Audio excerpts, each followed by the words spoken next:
My guest today is Nathan Graybeal, otherwise known as Saxologic here on YouTube. He has amassed a loyal following of over 188,000 subscribers and went viral with the Mario Kart lick. He's currently working on his doctorate of saxophone performance at the University of Memphis. In this video, Nathan and I discuss the tough choices all young musicians face when starting out in their careers, the future of the Saxologic YouTube channel, and the video game music, which may be the source of his next viral video. If you love the saxophone and YouTube, you're going to love my conversation with Nathan Graybeal. Great, man. It's great to have you on podcast. It's wonderful. Oh, thanks for having me on. It's crazy. It's all happened so fast. Yeah, well, but you've been making YouTube videos for a really long time, haven't you? I have. I used to make silly videos where I clap really fast and I play it in 2 times speed.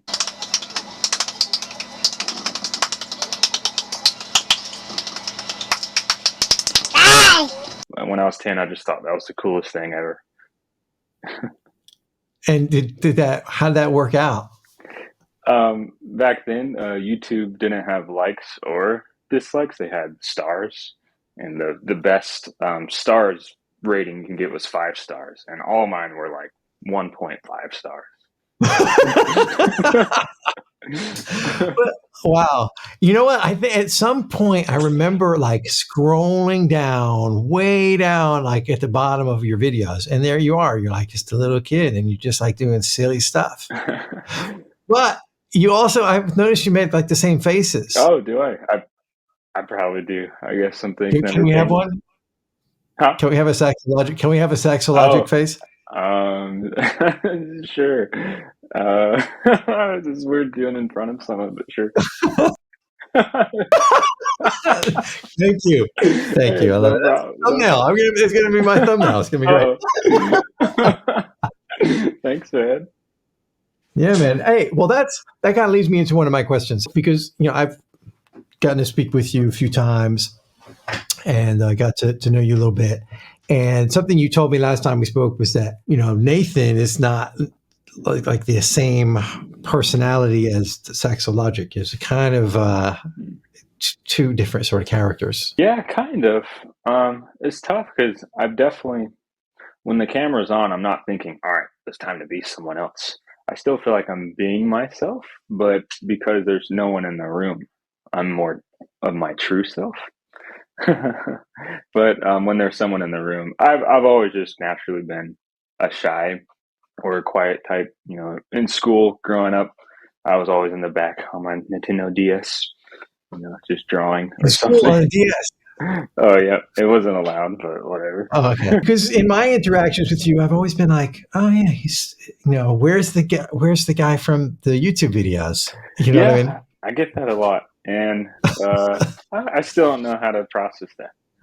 Tell us about what you've been up to the last couple of years. Okay, yeah. So I just finished my first year of my DMA for classical saxophone. It was a lot more than I thought. I thought I would come in here and just be able to juggle that YouTube channel and, be a time management master. And maybe I could be a time management master. But right now I'm not. It's definitely a battle. I haven't been able to post in 3 months. Now I'm finally working on a video again, and we'll have the BetterSax video coming out soon. Amazing saxophone.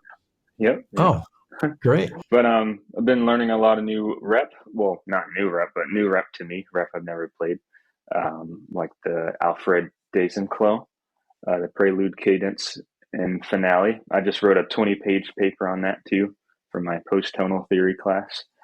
That would make a great YouTube video. Oh yeah, I've been actually thinking about it. Really? Oh, you know what? I bet you could actually pull that off and make it entertaining somehow. Oh, to people that have no idea what Desenclos is or whatever. Yeah, for sure. And I mean, a gigging classical saxophone musician is such a rare thing. And I just feel like if people, oh, sorry, it's thunderstorming outside. I don't know how loud that is. Oh, okay. No worries. Okay, cool. I feel like if people knew more about it, or at least knew how to know more about it. So like a lot of people don't know where to start. They just listen and like, wow, this is weird. And a lot of classical saxophone music now is just sound effects. Like I hate it. Okay, even I hate it. Okay, good. We can get good into that. Okay, yeah, yeah. And I feel like You finish I telling us definitely about have. what you're up to, and then we'll get into Oh, classical okay. saxophone. Okay, yeah, yeah. I definitely feel like it's possible to introduce it to the limelight in a way that's much more interesting. So that's been on my mind. I think that's going to come up soon. More classical saxophone content.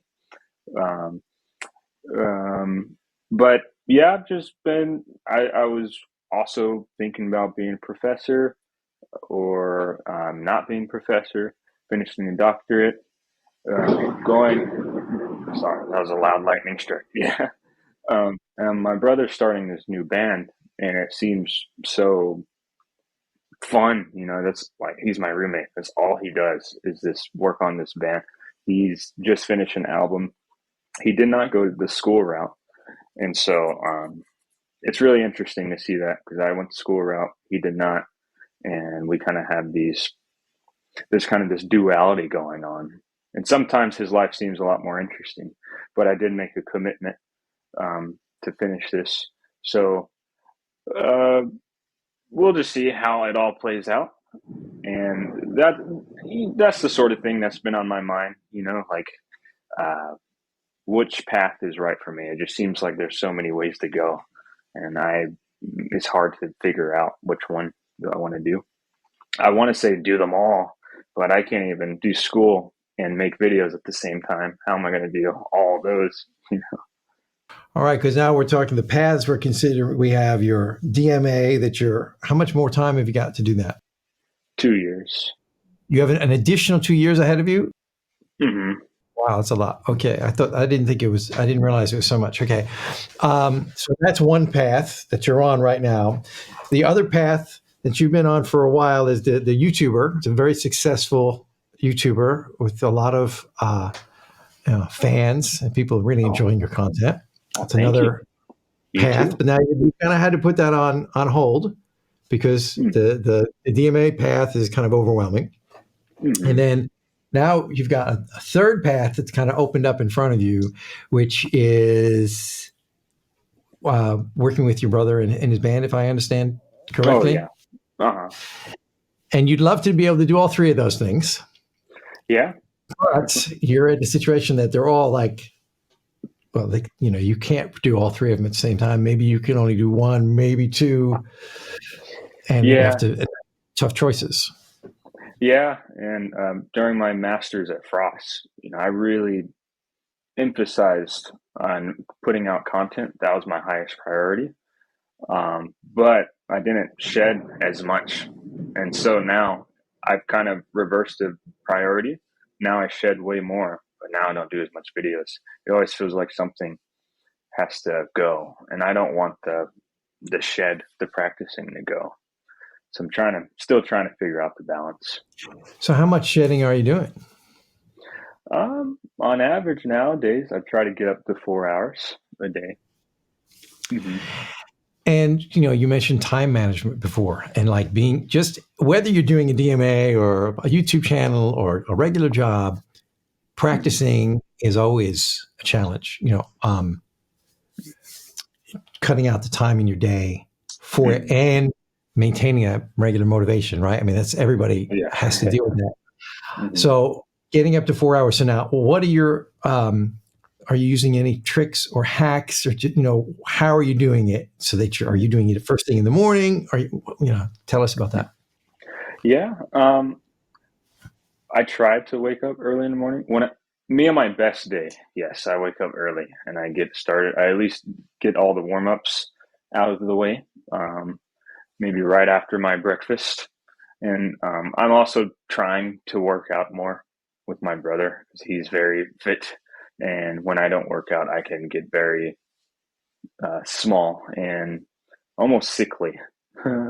So that's another thing I've been trying to incorporate in my life. And I don't know, after a while, it starts to feel like I'm trying to do the impossible, trying to do everything.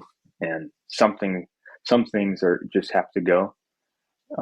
Right now, I've been experimenting. I think the thing that has to go or has been gone is the YouTube channel. But obviously, as time goes on, I'm like, this is not a great idea. The YouTube channel is what sustains me, and it still does sustain me, but it won't forever if I You don't. mean financially? Yeah, yeah. hmm It won't forever if I don't keep posting on it. Just stuff like that. That's been on my mind. I know it's not the most happy, exciting message ever, but Well, no, but it's great. I think a lot. I mean, I think a lot of your viewers, are probably younger than like my viewers. So a lot of people that watch you can relate to making similar choices, maybe not between YouTube channel and DMA, but I mean, we're all at that stage in your life when you're going to school and you're about to start your career or whatever. I mean, there's everyone is confronted with these choices. And so I think it's helpful for people to hear you say, yeah, it's not easy for me either. And sometimes you got like you've got good choices. You've got things to choose from that are all good, and you want to do all of them, and that makes it even harder. yeah, that's true. Another one of those things trying to juggle is doing the classical and jazz thing. Yeah. Like even during the last day of school, we had a recording session for like an assignment, a jazz recording session, and I don't know. I just didn't feel at my best. The whole week before that, I was focused on my classical jury and focusing on this particular job interview that was classical heavy. And then, focusing so much on one thing, it's really easy to start to feel good about with all the momentum. But then, time to play jazz again. And I'm just like, I'm not there like I feel like I used to. And even if I am even more there than ever, certainly doesn't feel like it. Maybe it'll sound like it, but just because I know I haven't been putting all my energy into it like I used to. Um, yeah, I don't know. Hopefully, when I'm like 35, I can look back and be like, oh, I see how all this came to be. But right now, I feel like a confused mess. Well, I can say as someone who's older than 35 that things do become clearer with age. Things that were harder to figure out when you're in your early 20s become easier with experience. So you do have that to look forward to. But on the other hand, you're older. So yeah. Everyone would rather be younger and be able to make their decisions again. If they could go back in time 20 years or whatever, everyone would do it. So tell me about that. This is another thing that I wanted to ask you about. So your DMA is in classical saxophone. Are you also at the same time studying jazz, or that's just something you're trying to keep the chops up for jazz because that's part of what you do? I'm not studying jazz. So I did a double major in classical and jazz during my undergrad. Then at Frost, I can only choose one. I did my master's in jazz, but I took classical lessons with Dale Underwood.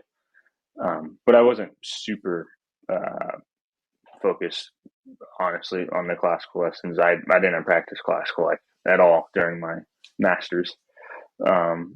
I did do those lessons. That was like kind of my regular check-in. And Dale Underwood understood that I was a jazz major. My undergrad professor would fuss at me for that. He would have said like, "Oh, you really want to keep up both every day. Don't let one slide." So if he's watching this, I'm sorry. But so after my master's of jazz, or at the Frost School of Music, I decided to do classical to kind of finish it off for the DMA. The original plan was not to do my DMA at all, but things changed last minute, and so I decided to do it.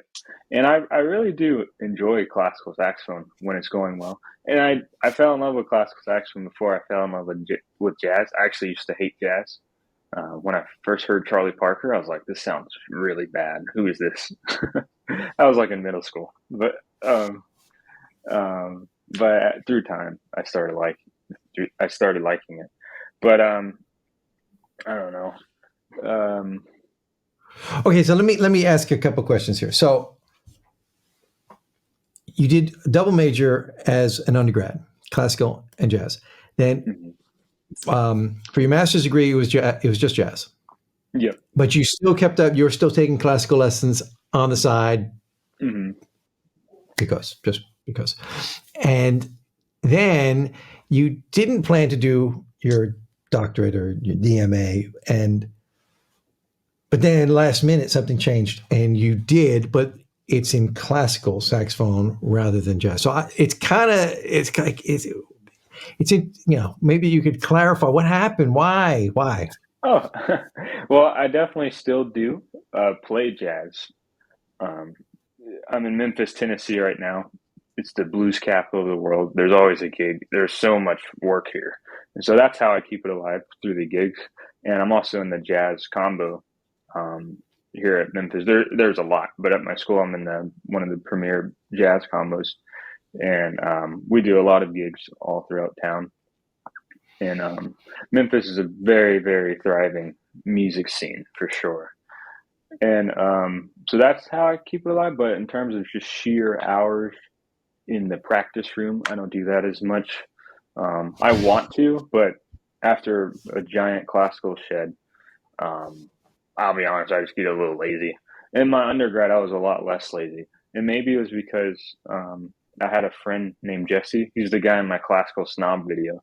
He was always so on it that we had this natural competition with each other, and we're the same age. He was always up every day, 7 a.m. working on both, and so that motivated me. I was like, this guy's gonna leave me in the dust. So it's definitely healthy and definitely fostered that sort of culture at that school, and that culture is definitely fostered at this school too. But maybe ever since the YouTube channel and all this other stuff on my mind, I don't know. I'm still trying to figure it out for sure. I have a lot of questions, but Sure. When you say that culture is fostered at this school, that culture of like practicing a lot, is that the culture you're talking about? Kind of. I was more so referring to the culture of being a crossover player, someone that can play jazz and classical. Mm-hmm. Okay, and keeping your chops up on both of those, because there was a lot of people that were doing that. Yeah, at least at these schools, it seems that it's not quite common in most schools, but most jobs, like military gigs or professorship gigs, ask for someone that can play both. But most people can't play both. Mm-hmm. Now, why do those jobs? I can understand the performance job wanting you to play both, but as far as professor jobs, why would they be asking you to do both? Because basically they want to hire you to do two jobs but pay you for one. Is that the? Maybe so. I think there's a financial incentive for sure. Pay one person that can cover both. And also think, like, as a saxophone player who's going to be teaching saxophone, you're going to have a lot of students that are classical, and you're going to have a lot of students that are jazz.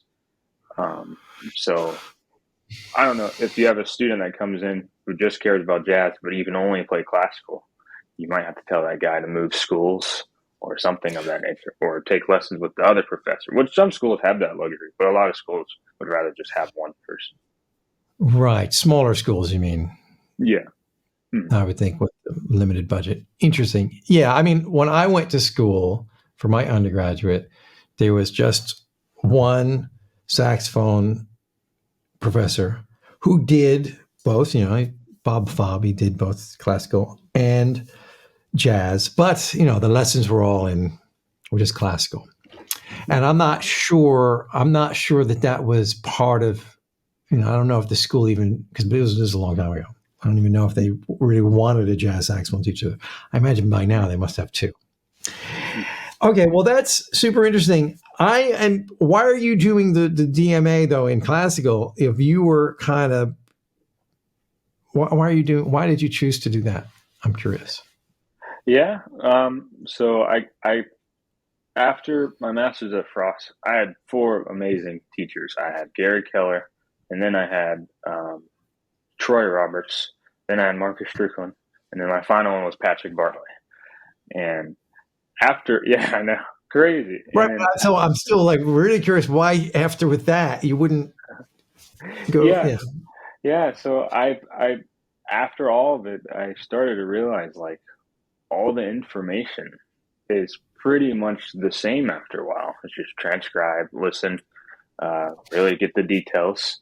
And I just felt like I don't need academia to learn jazz. I just need to hang out with jazz musicians that are better than me. They'll teach me through the street.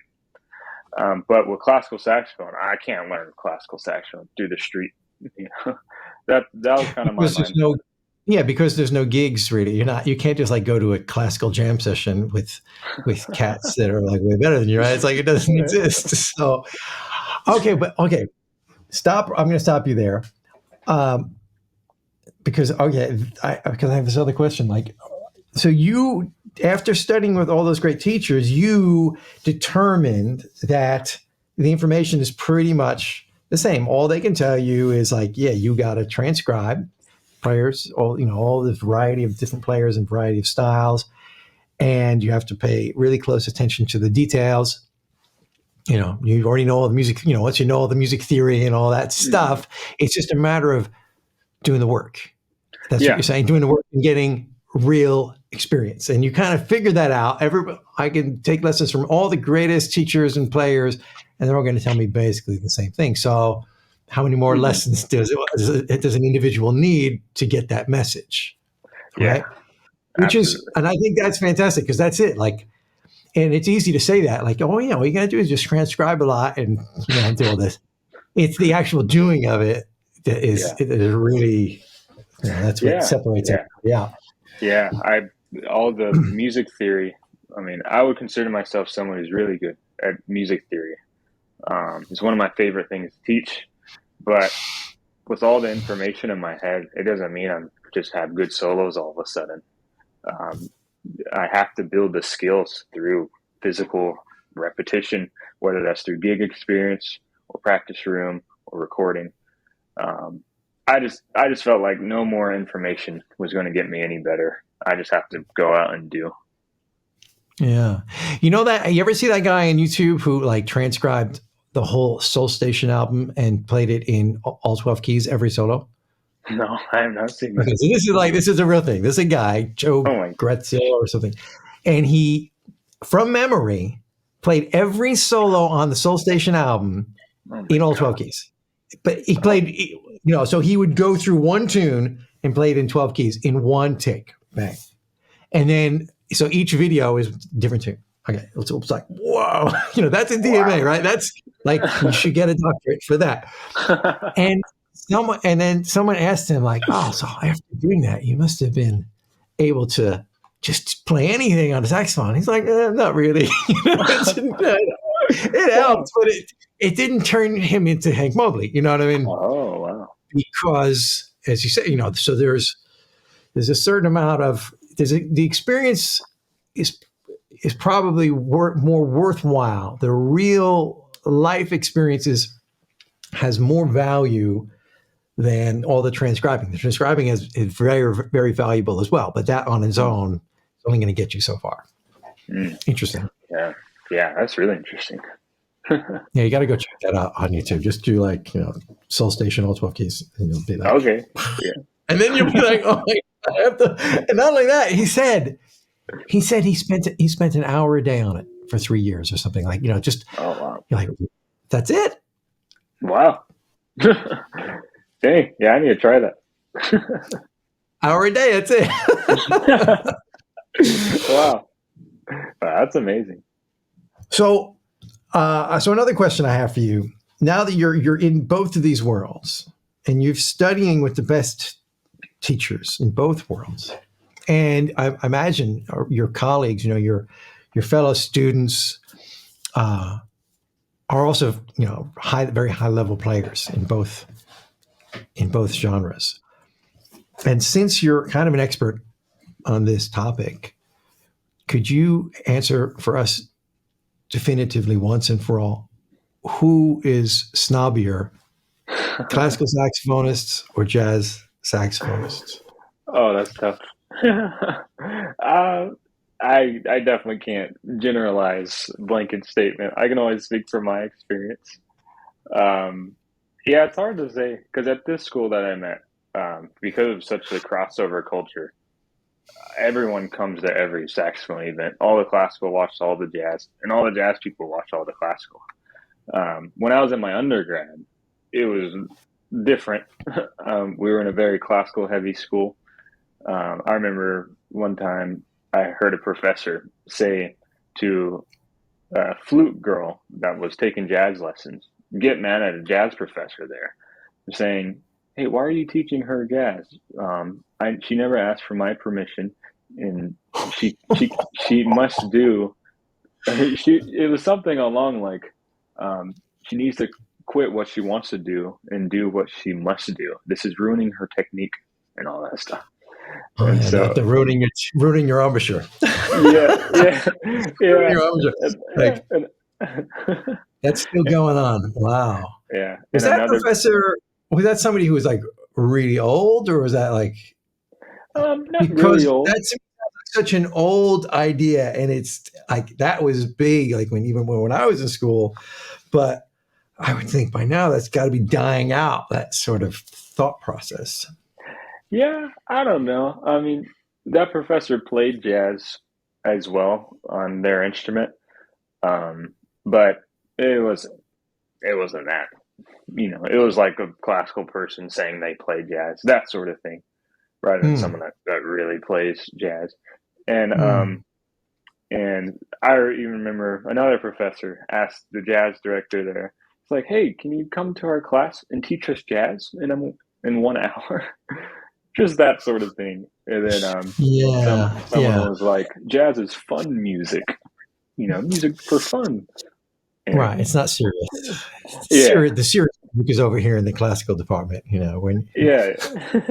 And so that's what led me and Jesse, the guy in the classical snob video, to make that video. Like, we didn't write a script. We just knew exactly how it was. We just improvised that whole video together. So it's interesting that you say that you notice, like in a more classical oriented school, you get to feel that snobbiness more from the classical side. In a school where everyone's kind of doing both, then you're not going to get so much of that because you're in an environment where people are kind of hip to. Yeah, yeah. I mean, my interpretation of the snobbery on either side is always going to be some sort of, self-defense, or some sort of, people are like, you have a classical professor, they're afraid everybody's going to not want to study their music. So they're like, we have to, talk down. We have to be snobs about it because we Oh, need to elevate what we're doing and, put down the other thing. But once you're kind of studying both and you understand both, you don't really have a need to do that anymore. So it's yeah. interesting to hear you say there's certainly a lot of snobbery in the music world, Mhm. whether it be, whatever genre. But I think it's good to see when, when the example is you have musicians that can do lots of different styles. They are always not snobby really about anything, because once you have that exposure to different things, then you understand that you don't have this fear of what's different. Yeah, yeah. I remember one of my favorite lines Patrick Bartley told me in our lessons was that music is a reflection of humanity. And the more I think about that, it's so true. You know, uh, and I think after practicing classical and jazz, but also really being interested in other music like merengue saxophone or Romanian saxophone, I'm so fascinated by their tonguing techniques. All of them, there's always several players, high level players, that's put over 10,000 hours in their genre, And how can I invalidate any of that, even if I feel like my music is more harmonically whatever or whatever. A labor is labor. I respect the work when it's put in, no matter what genre it is. So earlier you said you were talking about modern classical saxophone repertoire and how it's just like a lot of sound effects and clicks and weird noises. Can you talk to us about that? Like, why are people making music like that? And maybe this is my ignorance, but and I did a degree in classical saxophone performance, way back. And it was, we already had the clicks and the sound effect music back then. And yeah, it was interesting, and it was good to push yourself out of the comfort zone and play something that you would never play, or make sounds that you never thought you could make. And it's definitely getting you out, into a different musical area, but it never really spoke to me, and I never really got into it. And when I would listen to other people do it, I was just always like, I don't get it. And now I'm old, I'm older, and I still don't get it, and back then I think I would have thought, oh, but it must be me. I am missing, I'm missing something. I'm missing something here. It's me. It's not the music, it's me. But now I don't think that anymore. I'm like, no, I'm giving it enough of a chance. I don't like it. I want to hear melody, rhythm, stuff like that. Yeah. Well, of course, I'm already imagining all the composers of that sort of music looking at this video, being like, so right. But that's part of the problem, is that you're thinking about those people, and there's not very many of those people.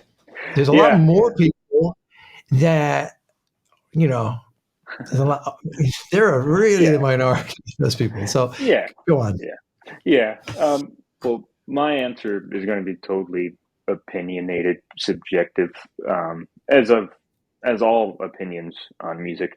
And I try to be careful. I've definitely had these thoughts for a while, but I try to be careful because, classical saxophone community, they're trying their best, and I don't want to use my influence to just hammer them down even more. I would only try to elevate them. But with that being said, I can give my true opinion on why that is. I think, so I just finished a post-tonal theory class, and I also finished another class, and there seems to be this attitude in academia that tonal music is like a thing of the past, something that needs to be escaped from so we can innovate. Some people's idea of innovation, I see music as like evolution, and evolution is like a branch. A species doesn't turn into one other species. It goes in many directions. Like at one point, all of us mammals used to be some sort of reptile species. But now we have monkeys, now we have humans, now we have chimpanzees, it all came from a common ancestor. I think the same is true with music. Tonal music, of the Western classical, sort of Bach and Mozart, went several directions. And, there's always this sort of hunger to change and innovate. And some people saw that as going the way of like Stravinsky. So you take tonality, but you add more to it. I would group that with the likes of like Charlie Parker, who is also very inspired by Stravinsky and many others. They take what has been done and do more with it. But there was a huge culture, especially in Europe and like the Paris Conservatoire, where they were really fed up with the strict rules of tonality. It was like, oh, you compose like this, it wasn't part of this rule set. It's wrong. And people grew really resentful of that sort of mindset. So it started becoming, basically that music was almost, or can be seen as a reaction, towards that sort of mentality. They wanted to break away from all tradition and rules. And so they went from unconventional notation, or they went to unconventional notation, or complete abandonment of tonality, like the 12-tone row, where you have to use every note of the chromatic scale before you repeat another note again, or the matrices, all that kind of stuff. And not only that, during the Cold War, there's this sort of pressure to prove to these other countries that, oh, we're the most scientifically intelligent. And so music started to be grouped into that. If you could prove your music was mathematically logical, then a lot of people thought that was more valid music. So that was kind of interesting. But I did a class. I had to read a paper. It was really interesting. Someone was trying to make the case that the 5-to-1 chord progression is outdated because it was made by white men, so it's inherently racist and violent. I was like, wow, okay. Wait, because it was made by who? By white males. That's what the paper said. And I was like, okay, this is a bit 5-1. I just think tension release. I'm not thinking, oh, this is racist, So that's when I really started to scratch my chin there. And not only that. Did you read that paper just because it was, why did you read that paper? Because you were assigned it, or because you just thought you had to see what they were talking about? It was an assigned reading. It wasn't trying to indoctrinate us, but it wanted us to see what was out there, basically. Yeah. And my last, I guess, part of my own developing theory of why this music is coming to be is in academia, you're guaranteed a pay if you're a professor, or if your work is commissioned for you,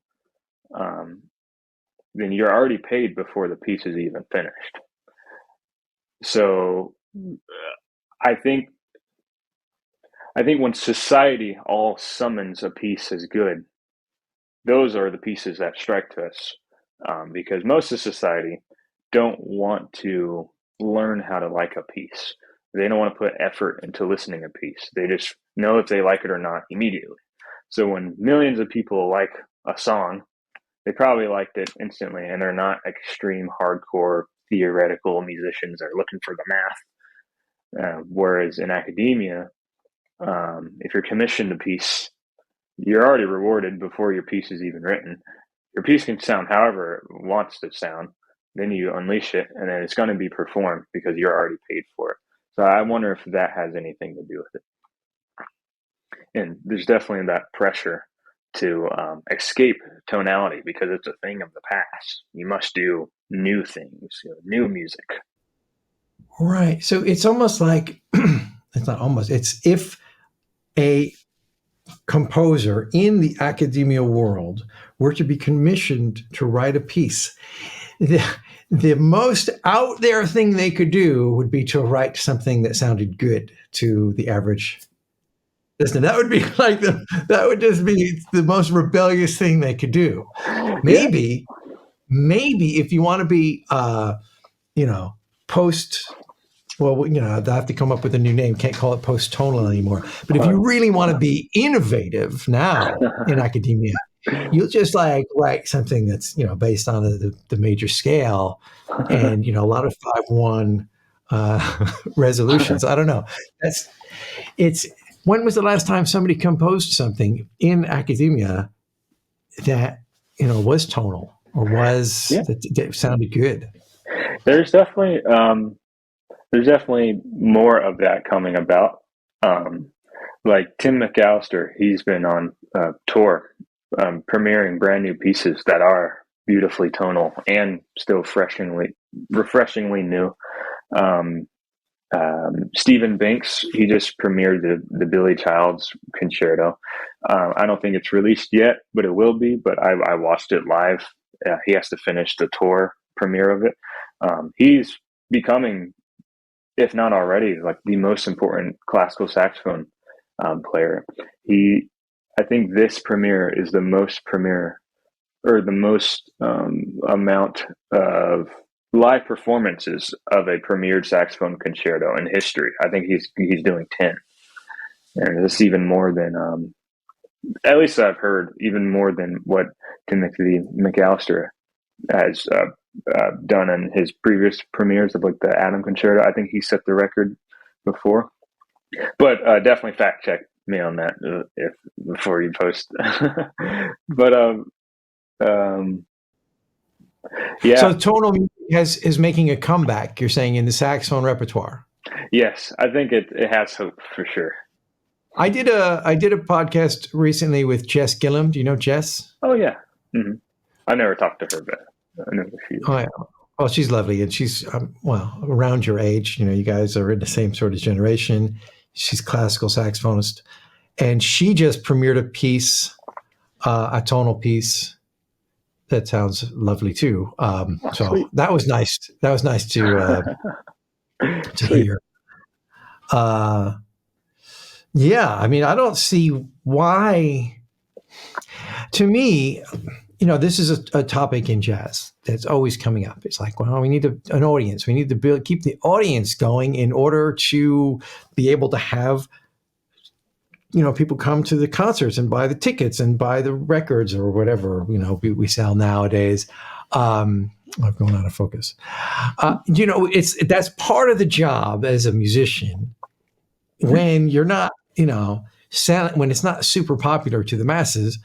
Okay, part of the job is we have to keep an audience going. We have to bring new people in all the time to replace those that are no longer with us. And at the same time, we want to make artistic music, but you know, there has to be some sort of balance. Otherwise, the music, the form of music could just die out completely. And if people stop learning it and people stop recording it and making it, it will die. That's what happens to think, you know, cultural things. Mm-hmm. So I would think in the classical saxophone world, that would be sort of a priority as well. And you've got all these people going to school and getting degrees. But it's widely known. I mean, it's not a secret. It's not like you go to school for 4 years and then you find out, oh, by the way, there's really no performance gigs. You know, I mean, you know it going in. I'd be like saying, I'm going to become a doctor, but they're like, we're not hiring any more doctors for the next 20 years. But I'm still going to go to med school because, you know, that in itself is bizarre. But you would think that would be a really important conversation people were having. Like, you know what can we do to increase the audience so that maybe in the future there would be more gigs, you know, or more people to buy recordings or, you know, listen to the music. Yeah, absolutely. I don't know. It's definitely an interesting concept. Do people talk about that in the classical saxophone world? Building the audience? I'm sure they do. I guess at my school, we're just more focused on, you know, juggling classical and jazz so that you can be as marketable and hireable as possible. But and the marketable part of it is really just about getting a gig teaching. Yep, or joining a military band or some sort of band like that. Okay, or a military band, right? Does that not seem to you, you know, now that we're on the topic, is we're just kind of perpetuating this system of, you know, students in, teachers out, students in, teachers out. Do you know what I mean? Like, and I've been part of that system. You know, I mean, I know it. And while I was doing it, it didn't cross my mind, you know, because I was busy. You know, I was busy and I was having fun. It's great, you know, it's fun. But now looking back and with all the hindsight and seeing it, I say, you know, if we just teach people to become teachers, then it's almost like we're missing the point of the music. Yeah, that's true. I definitely try to keep my hopes up just because the saxophone, I would argue, is the most rapidly climbing level of instrumentalists in the classical world, in my opinion.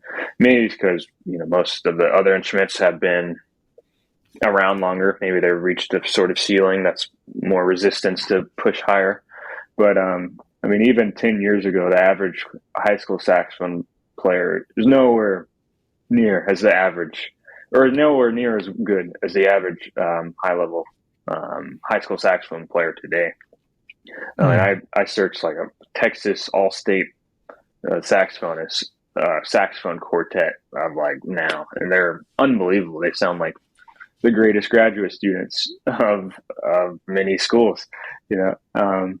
I think this amount of passion, the saxophone community in the classical world, they definitely have a very real passion, and I just feel like that sort of trajectory is probably something's going to happen. I feel like some pot is boiling, especially with Stephen Banks on the rise as he is. I mean, he's regularly playing in Carnegie Hall as a saxophonist,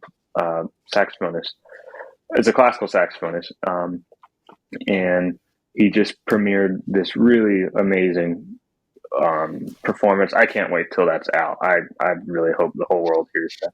And then I'm also definitely in the coming future going to help increase awareness. I think the passion is very real, and something's going to happen. I have hope, even though what you were saying, I definitely think that's been going on for a while, and a lot of people know too. I have this friend that realized that after he was done, so immediately he just started working for Apple instead and made like $200K a year. But he got a degree in classical saxophone performance. Right. And is your friend happy with how things turned out? I don't know. I don't know. He seems to like the money from that Apple job, and he's really good with tech, so he seems fine. He still plays the saxophone, I imagine? I'm not sure. I'll have to ask him. He wasn't a super close friend, but I just knew him. No, because that's always something that I've said. When people ask me, I say, well,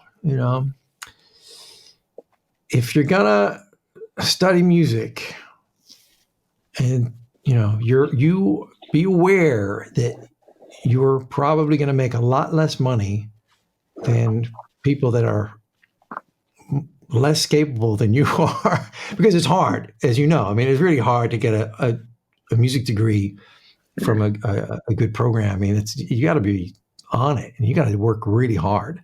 If you put the same effort into something else, your earning potential is, many factors higher. So anybody doing that, they're going to put that work in. They're going to have to be like from day one, know that even if you're successful, you're going to be making a lot less money, and that's going to affect you for the rest of your life. Than somebody else who, followed the path to go get a good job at Apple or, Uber or something. Definitely. Not Uber drivers. I mean, but even, Uber drivers probably make more than a lot of music graduates. Yeah. So. Yeah, I think so. I think it's definitely that conundrum. Should you follow what you're truly passionate about, or should you follow where the money is? If you're lucky, what you're passionate about will make you money. I definitely had a lot of friends. I had like 3 friends in high school that beat me in all state, but their parents absolutely refused them to do classical saxophone or saxophone in school. They would only let them do like medical stuff. And I see in my YouTube recommended why you shouldn't follow your passion. Why following your passion is bad advice, blah, blah, stuff like that. I haven't even watched those, but.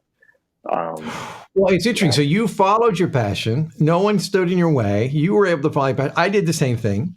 And I mean, everything worked out really well for me. I'm very happy. So I'm not telling people don't follow your passion, but I was okay with it at the time. I knew the deal. I was probably too young to really know the consequences of that. And as soon as I finished school, I was like, okay, now you're done with your classical saxophone performance degree.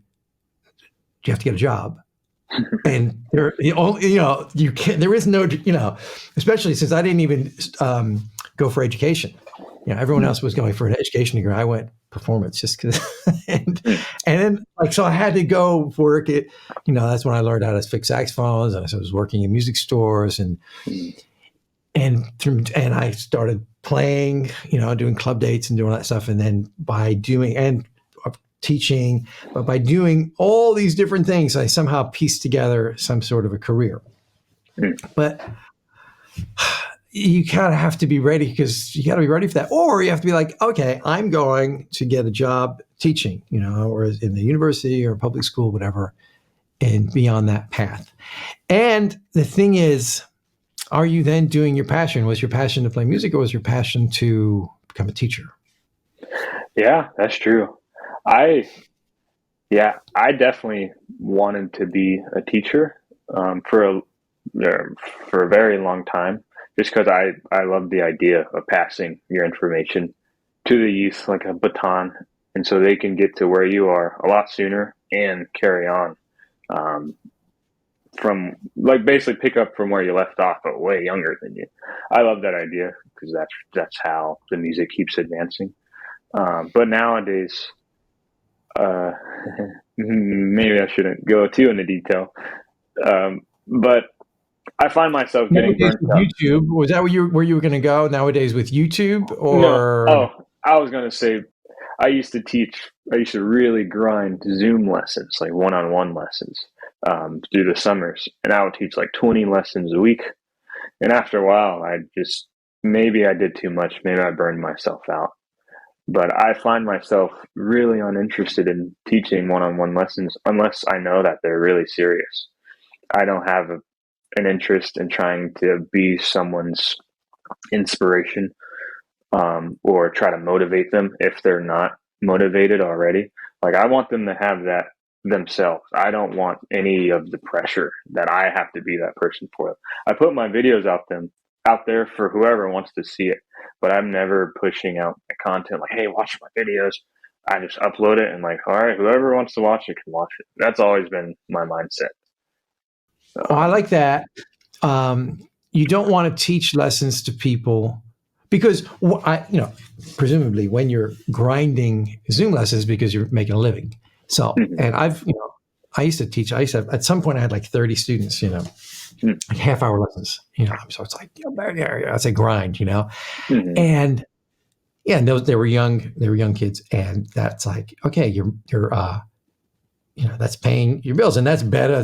That was better than going and doing some other non-music related job, and I enjoyed it, and I learned a lot about teaching doing it for sure, But there is a big difference between the kid that comes in and is super motivated and has practiced everything you assigned them last week, to the kid who's just like, oh yeah, my parents want me to take saxophone lessons or flute lessons or whatever, and I'm here, and they're nice kids and everything, but they don't have that motivation that you as a teacher want to see from your students.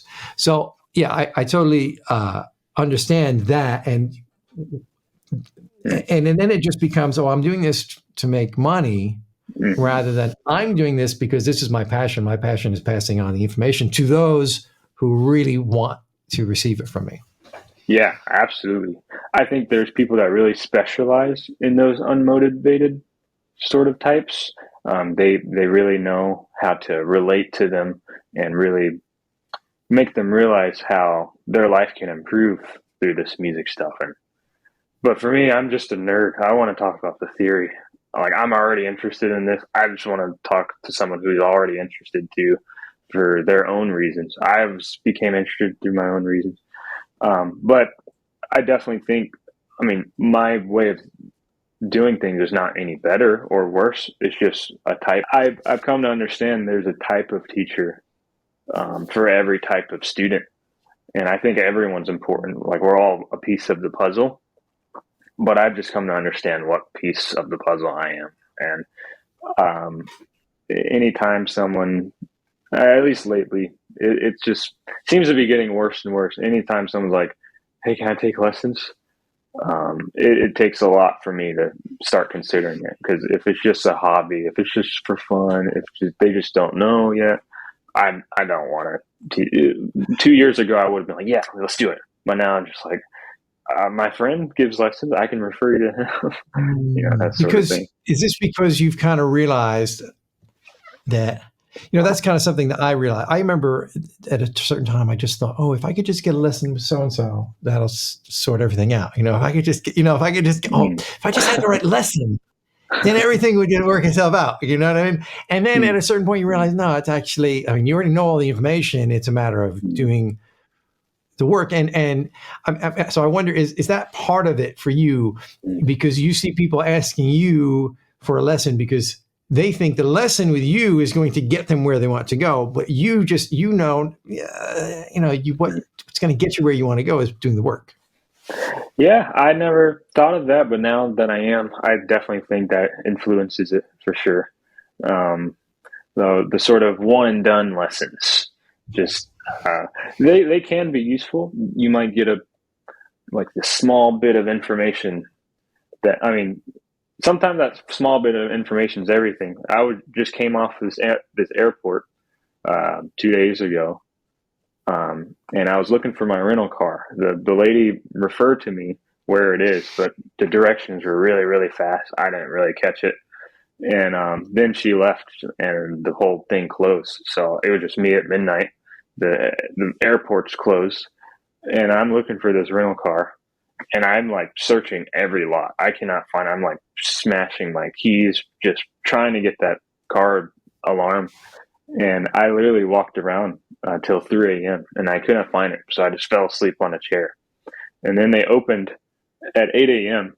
and then they're back. And I asked a different lady, "Hey, what is lot budget 23? Where is this car?" She gave me small detail, and I found it in 2 minutes. So sometimes one detail is all that's keeping you away. So maybe a lesson can be like that. Blow in this end. Yeah. Oh man, it's all time. I've been doing it wrong. Yeah, absolutely. If only I just got the right lesson. Oh man, this is one of my favorite interviews, actually. Oh, thank you. Yeah, because it's you're a different generation too. I've been interviewing a lot of older cats lately, and which is great. But there's these different perspectives on things, and everyone's in different places in the whole timeline here. So this is really interesting, talking to you about all this stuff. And this is just like a silly question. Where did the name Saxologic come from? Oh yeah. So me and my brother used to play Call of Duty, and his username was Drum Logic. So I was like, let me be Saxologic. And so that's how that happened. My YouTube channel name was Project Idiot for the first 10 years. And I changed it 4 or 5 years ago to Saxologic when I wanted it to turn into a saxophone channel. And so that's when it became Saxologic. Just my Call of Duty username. Great. Your handle. So wait, Call of Duty, which one? Black Ops 2. Yeah, I don't play video games anymore. Although today, you know what today is? Is it the new Zelda? The new Zelda is coming out. New Zelda. Yep. Did you see, or you hear all the music? It's full of classical saxophone. Is it? Yeah. I was going to make a video about it. You are going to make a video about it. You have to make a video about it. Yeah.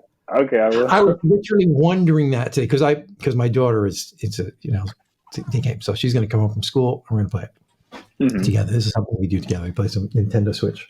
Oh, that's awesome. Yeah. But I was wondering today if there was going to be saxophone in the music. And yeah, it's full of classical saxophone. The pot has been boiling. I knew we'd make our comeback sometime. That's it. This is the moment. It's that classical saxophone is waiting for. Yeah, there's only more from here. Yeah. More video games, you know. So you're going to have to make a viral video for the sake of classical saxophone. I see you. You need to be in your tuxedo, and you need on a stage. You know, it needs to look. That's the vibe, classical vibe, because you need to elevate, and then for years to come, and this will go viral. You know, you're going to be playing some, you know, Legend of Zelda, like the Mario Kart lick, but you know, it'll be the Tears of the Kingdom or whatever it's called, lick. But you know, it'll be all like, and you'll do it in your tuxedo, and then you make your Saxologic face to the camera, right? Short video goes viral, and then for years, for a generation, whenever anybody plays classical saxophone, there'll be someone who like calls out, "Play the Tears of the Kingdom lick," you know, in the concert hall. Wouldn't that be? And then all classical saxophones like, damn, that Nathan Graybeal. Oh, that would be poetic. Yeah, I don't know if I want to do that again. No, that's my prediction. I'm predicting it now. Yeah. Okay. Okay. You heard it here first. That's what's going to happen. Maybe so. Man, well, this has been fantastic, and we're going to have to do it again because there's lots more things we can talk about. But I want to end our conversation there, and it's been like I said, this is one of my favorite podcasts. So thanks so much, man. Hey, I'm honored. It's same here. I haven't been on many, but well, I'm sure you'll get to do a lot more going forward. Thanks, Nathan, and we're all looking forward to seeing, you know, which path or paths you go down in the coming years. Oh, thank you. Yeah, we'll see what happens. I have no idea, but it was great being on this podcast. Thanks for having me on, and it was awesome meeting you at NAMM. When you tapped on when you tapped on my shoulder, I was like, "Whoa!" That was awesome. Yeah.